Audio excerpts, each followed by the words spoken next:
How y'all doing? Back again. Some more information for you here today on amateur radio. This time we're going to talk real quick, and this won't be long, about testing sessions. What to look for, what to expect. I know many of you have never been to one before, and wanted to give you a heads up what you're looking at, what you're going to be dealing with, etc. Okay, first thing, of course, you got to do is find where the testing session is going to be.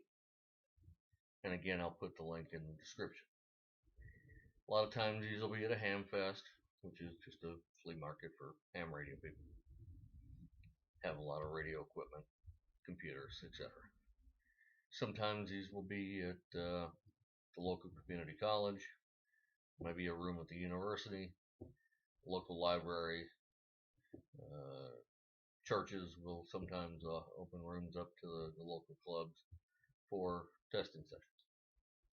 So this, find out which one is closest to you and pick out a date. The clubs will announce on what date, give the location, what time, etc. Okay, you get up there. You're going to need a copy of your driver's license or state issue ID card. And you will need $15. It seems like, make sure you ask about this before you get to the testing session. Some teams will take 15 in cash, some won't. Some will mandate that it be a check, a postal money order, etc. Some do not trust dealing with cash. They fear that it'll get lost, or the people will accuse the club of impropriety with the money, or something like that. So make sure you ask the contact person, can you bring cash, or do you need a check or a money order or something like that before you get to the testing session. That way you're ready to go. Okay, when you get there, you'll be given a form to fill out called a 605. And this will be just your basic information: name, address, city, state, zip, etc. And then once you get that filled out, you give it back to the VE team. You'll only fill out part of it, at least unless they've changed it on me. It seems like the old ones anyway had a place for the examiners to fill out upon your completion. That may have changed since last when I filled out, but they'll guide you through all that. Okay, once they've collected the money, got your VE, your 605 and everything, they will begin the exams. Okay, and of course, you going in with nothing, first order of business will be the technician written. Okay, simple enough. And when you're done with it, you give it to the VE team for grading. If you pass it, excellent. They will then question you as to if you want to take the general written or not. If you don't, that's fine. If you do, no extra charge. You can take the general written. If you pass that, they may well ask you again if you want to take the extra class written. You don't have to. If you feel you're ready for it, by all means. Again, no extra charge. At which point, whenever you stop, there toward the end of the session, they will fill out what's called a Certificate of Successful Completion, CT, CSCE, or something like that. I get lost with all the acronyms and everything. It's been a long time anyway since I've done a testing session.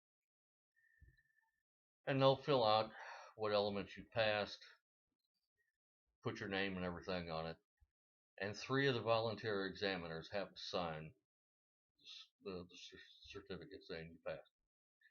You'll get a copy. The VE team keeps a copy. One goes to the VE coordinator, be the ARRL, W5YI, whoever the head group was. Then, once the session is done, that paperwork goes on to the ARRL. They'll double check, and then send it on to the FCC. Now, give the FCC about a week to look at the paperwork, make sure everything's in order. They will issue a call sign and put it up on the FCC website. You can do a search for the Universal License System, ULS.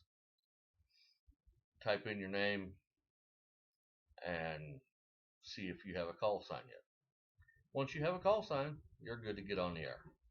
Back in the old days, you had to wait until that license physically came in the mail, and you had to sign it before you could get on the air. But with the advent of the internet, times have changed.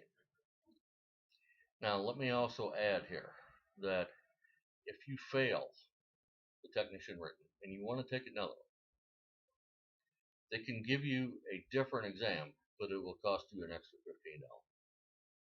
But now, if you pass and you want to take your general and then your extra, no extra charge for that.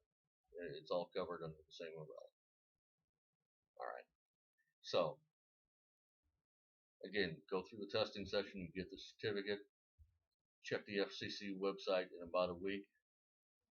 Once you got your call sign, you can look it up. They're not mailing out licenses anymore. If you want a copy of it, if you want a physical copy of it, it will be in a PDF format on the page with your information on it, your call sign and everything. You can download it as a PDF, and it'll say a reference copy across it. You can print it out, and there will actually be two copies. One's a bigger copy that you can cut off and frame, hang in the wall above with all the radio equipment. And the other one is a small one, yay big, that you can fold up and keep in your wallet. If you want to, you don't have to anymore. There was a time they mandated this, although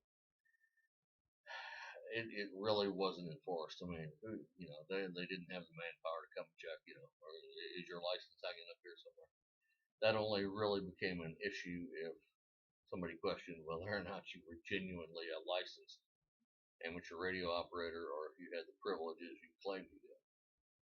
Somebody could check your license to make sure you were operating legal or what have you, but that's not so much an issue anymore. Okay, that pretty well covers testing sessions. Let me finish getting all this uploaded, and we'll talk more again later.